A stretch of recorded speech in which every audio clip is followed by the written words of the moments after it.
Fala pessoal, tudo bem? Bom, vamos aqui para o nosso segundo vídeo então.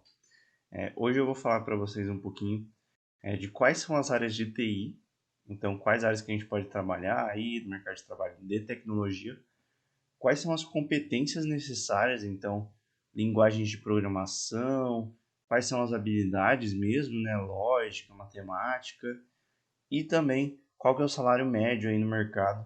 Lembrando aqui que esses dados a gente está coletando aqui de outubro de 2022, então pode ser que esse salário venha a mudar com o passar do tempo, por conta de inflação, enfim. Então eu utilizei como fonte o Glassdoor, que é uma ferramenta aí de consulta de salários, vagas de emprego também. Vocês podem dar uma procurada aí no Google que vocês vão ter esses dados. Eu acredito que eles são bastante confiáveis e os que eu olhei, eles tinham pelo menos um espaço amostral ali, né? Então, uma quantidade de dados relevante. Então, bom. E além disso, com a minha experiência de mercado também tenho mais ou menos ideia de quantos são esses salários, beleza? Bom, então lembrando aqui também que eu estou procurando os salários de São Paulo, tá? Então, da região de São Paulo, que possivelmente pagam mais, às vezes vai pagar mais do que outras regiões do país. Mas enfim, tem muitas frentes em tecnologias que conseguem trabalhar de home office, ou tem muita gente também que é aqui de São Paulo, trabalha de São Paulo.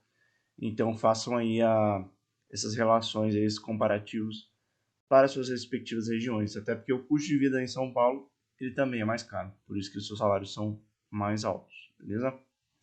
Bom, então vamos lá. Profissão número 1, cientista de dados. Então, é uma profissão extremamente relevante. As competências aí tem basicamente estatística, machine learning, inteligência artificial.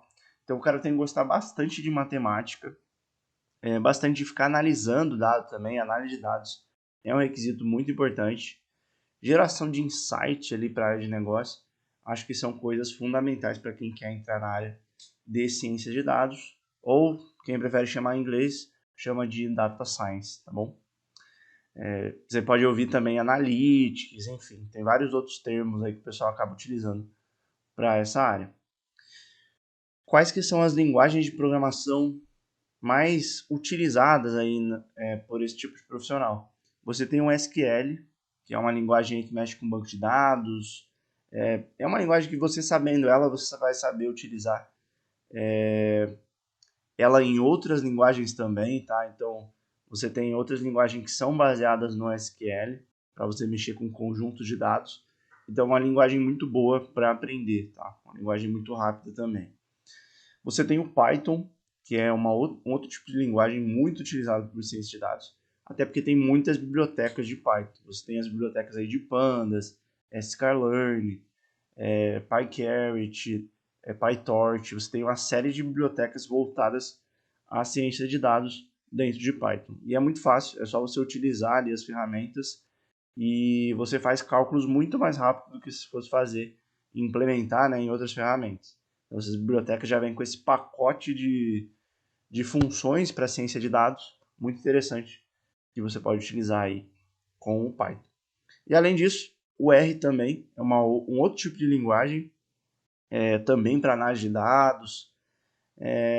Também é uma linguagem bastante robusta, é fácil de você fazer modelos, análise de dados, previsões.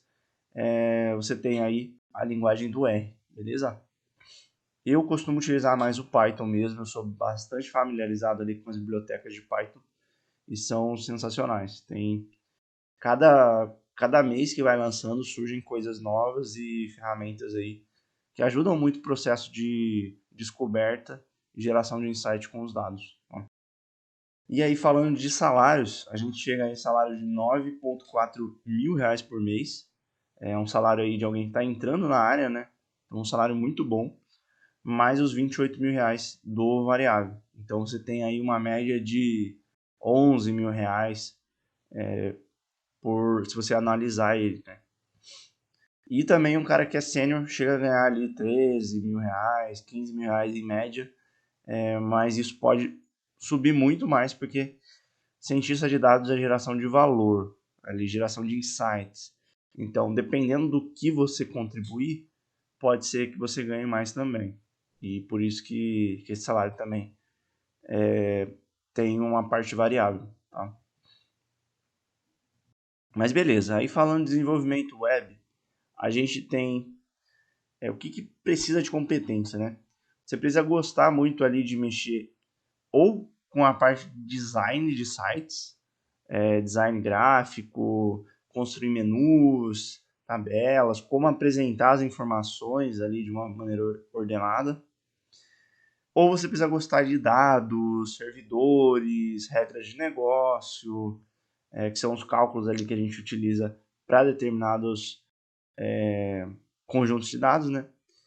E você precisa ter isso aí definido, tá? Então, se você gosta de alguma dessas duas áreas.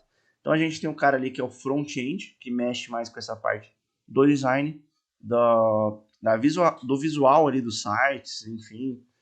E tem um cara do back-end que vai mexer ali mais com a estrutura por trás desses sites, né? Então, os bancos de dados, as conexões com APIs, web service e também aí toda a lógica por trás de algumas ferramentas que você vai ter dentro do site, né? Então, as conexões, enfim. E o que você precisa, né? Você precisa das linguagens que são as mais conhecidas aí, né? O JS, que é o JavaScript, HTML, PHP e CSS, tá? Acho que o JavaScript, HTML e CSS são as mais populares aí, são os mais comuns, o pessoal utiliza muito. E isso muito voltado também a front-end, né? E para o back-end você utiliza muito as linguagens de Python, Ruby, PHP pode utilizar também. Então, você tem uma série aí de ferramentas para poder trabalhar com a estrutura por trás dos sites. E aí a gente tem aquele profissional mais completo, que também é mais difícil, né, de você encontrar no mercado. O cara tem que ter uma expertise muito bem definida, que é o full stack. Então, quem que é o full stack, né? É o cara que consegue articular muito bem o desenvolvimento do back-end com o desenvolvimento do front-end, tá? Então tem que ser um cara que goste das duas coisas e consegue desenvolver bem aí esses dois tipos de ferramenta, né? Dois tipos de interface, tá? Então, os salários de desenvolvedor web, a gente tem aí salários de R$ 6.000 por mês, com um variável de 10 mil por ano, né? Então, se você anualizar aí, dá na casa dos 7 mil. E aquele cara que é o full stack, ele acaba ganhando bem mais. Então, ele pode chegar aí a R$ 10.000 ou mais, tá? Então, é um cara bem completo ali. E aí, indo para a nossa próxima profissão, a engenheiro de dados, né? A gente tem algumas competências um pouco distintas, né? Então, análise de dados, gerenciamento de dados, tratamento de dados, governança de dados e também ali mexer com APIs, conexões e web service, tá? Então, esse cara, ele vai ser responsável por pegar os dados de alguma fonte, então, sei lá, seja um site, seja um sistema, seja alguma fonte pública, né? Então, dados da bolsa de valor, enfim, fazer a importação desses dados, muitas vezes fazer o tratamento desses dados. Então, você vai ver que tem dados que eles vêm diferentes. Então, pô, teve um cara lá que colocou em uma linha da tabela dele, colocou o nome Python com TH. Aí a outra pessoa não tinha conhecimento, colocou só o T, então Python, né? Aí você tem que fazer todo um tratamento de dados para equalizar essas linhas para que você esteja falando da mesma coisa, sabe? Falando a mesma língua. Porque senão depois da análise que você vai fazer dos dados, é muito difícil de você ter o resultado correto, se você não tem um bom tratamento de dados. Então, o cara que mexe com engenharia de dados, ele basicamente vai ser um facilitador para a ciência de dados. Então, o cientista de dados depende muito de um bom engenheiro de dados, de uma boa fonte de dados.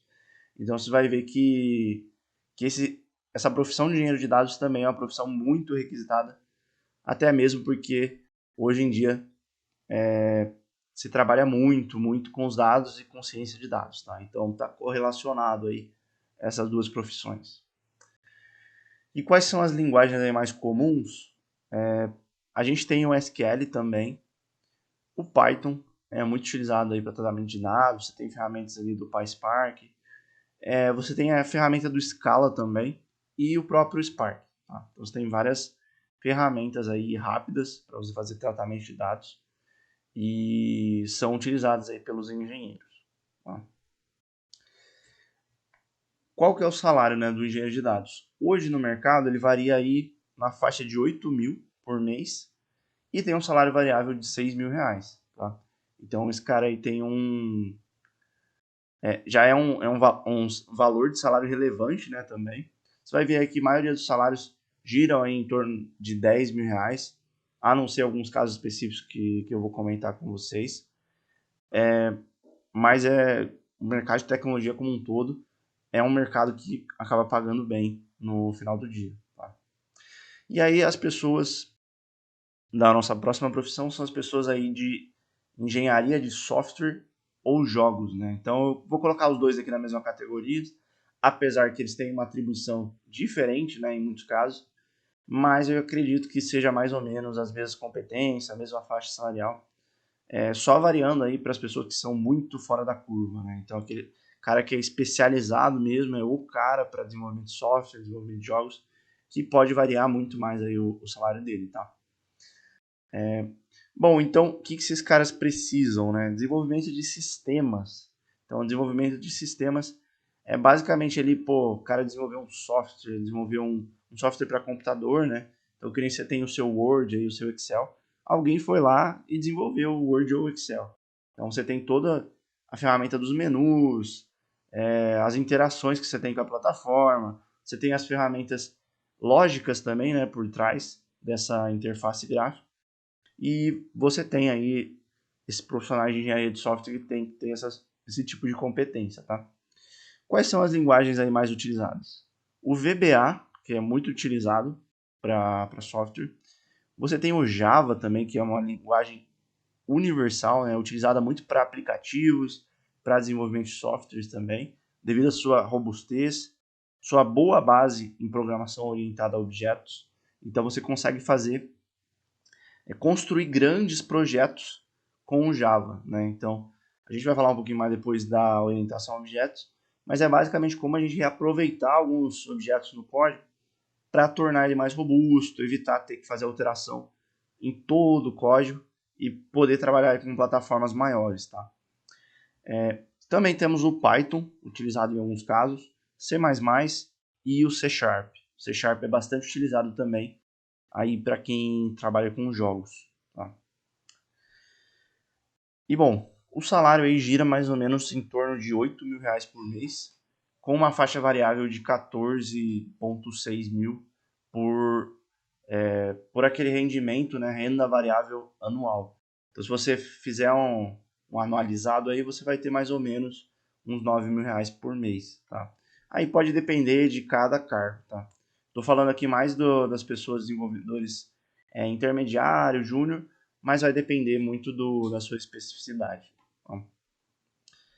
E aí falando de uma outra profissão, aqui é a profissão desenvolvedor de RPA, a gente tem pessoas que trabalham com automações de processo. Então eu também trabalhei bastante com automação de processo, assim como eu trabalhei com data science, com engenharia de dados, e é basicamente o pessoal que ajuda a automatizar a rotina das pessoas.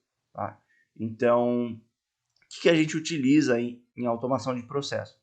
A gente utiliza .NET, utiliza também VBA e pode também utilizar o Python. Tá? Então, essas são as linguagens aí mais utilizadas nesse tipo de ferramenta. Essas linguagens de programação elas servem para automatizar a rotina.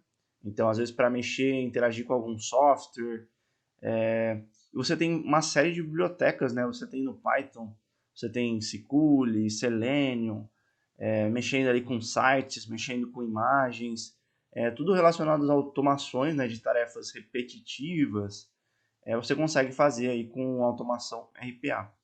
E por que a gente chama de RPA?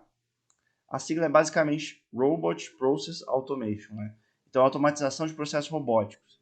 Então, a sigla já diz por si só qual que é a dor, né, que ele quer atender, que é basicamente essas rotinas chatas e burocráticas que ninguém gosta de fazer e ocupa boa parcela aí do tempo das pessoas no trabalho, tá?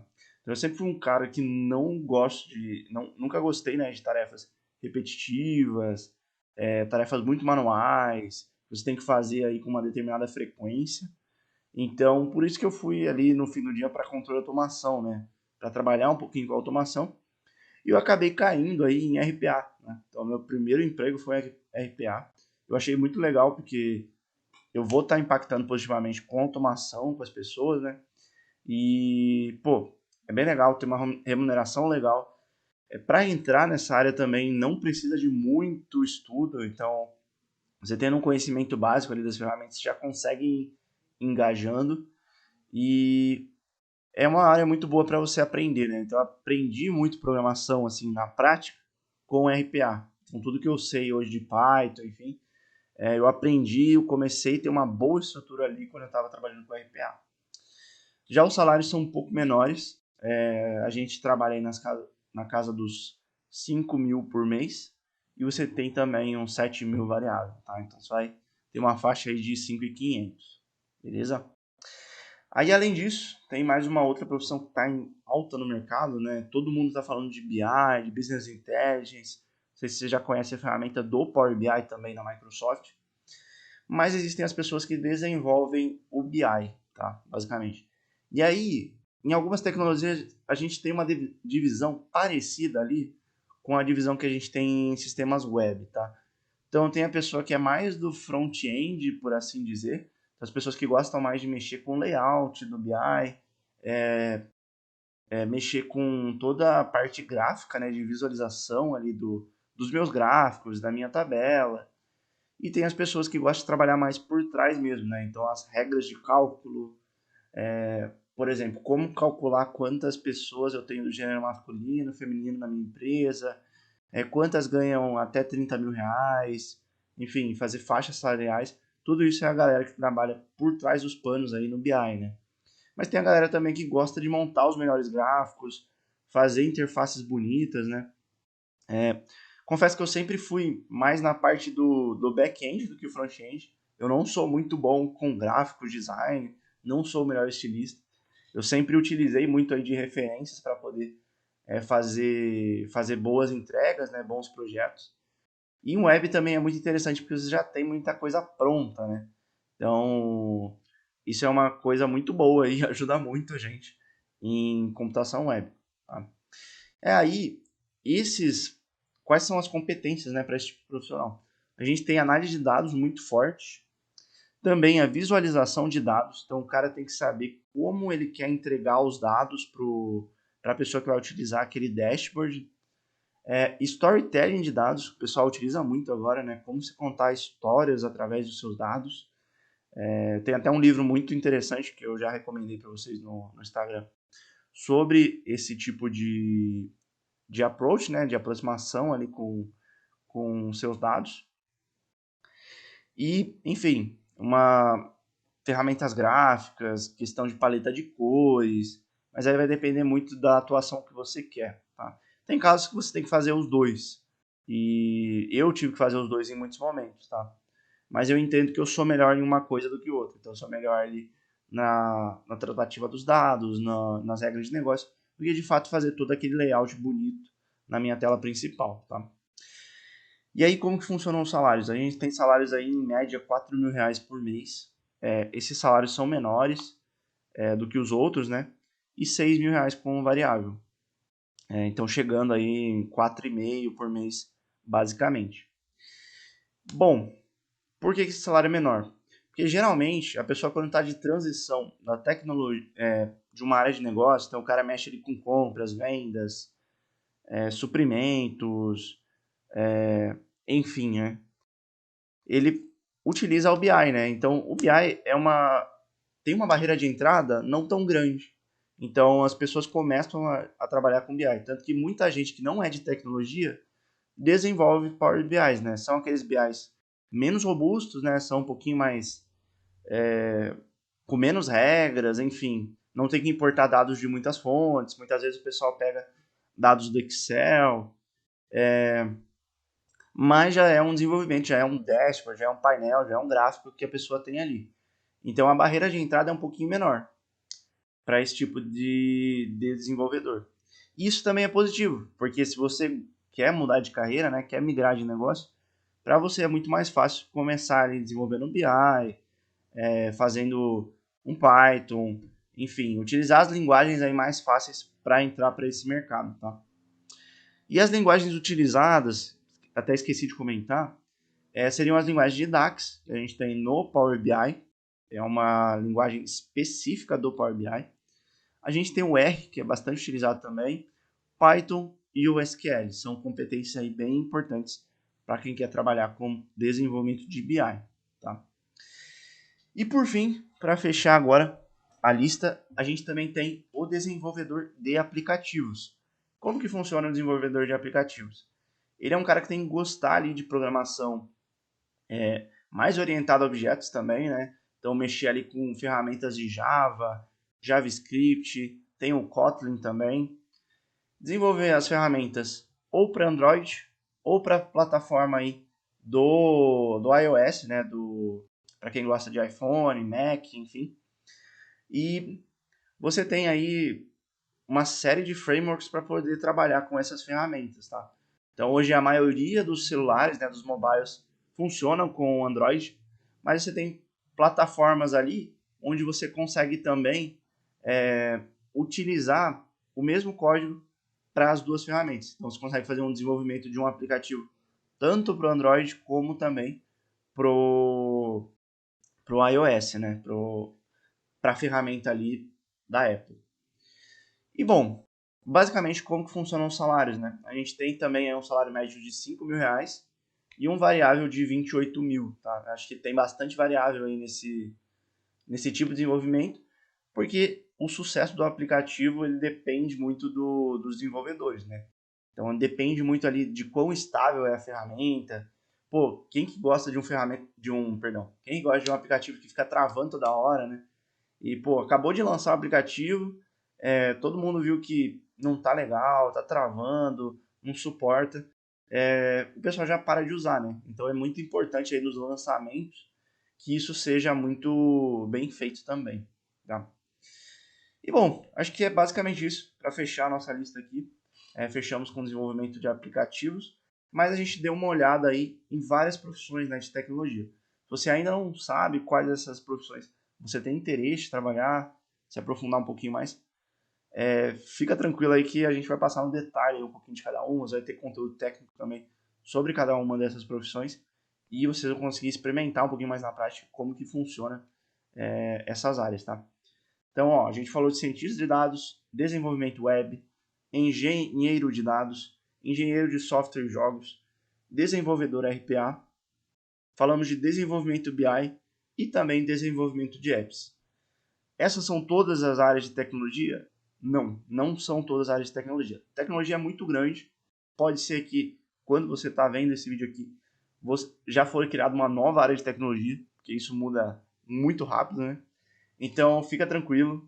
Tem mais coisa. Se você não se identificou com nenhuma dessas áreas aqui, vai ter mais coisa aí pela frente. Então, me acompanha aí que eu sempre vou estar gerando os conteúdos para vocês, beleza? Aí não se esqueça, dê aquele like, se inscreva aí no canal e tamo junto. Um grande abraço, valeu!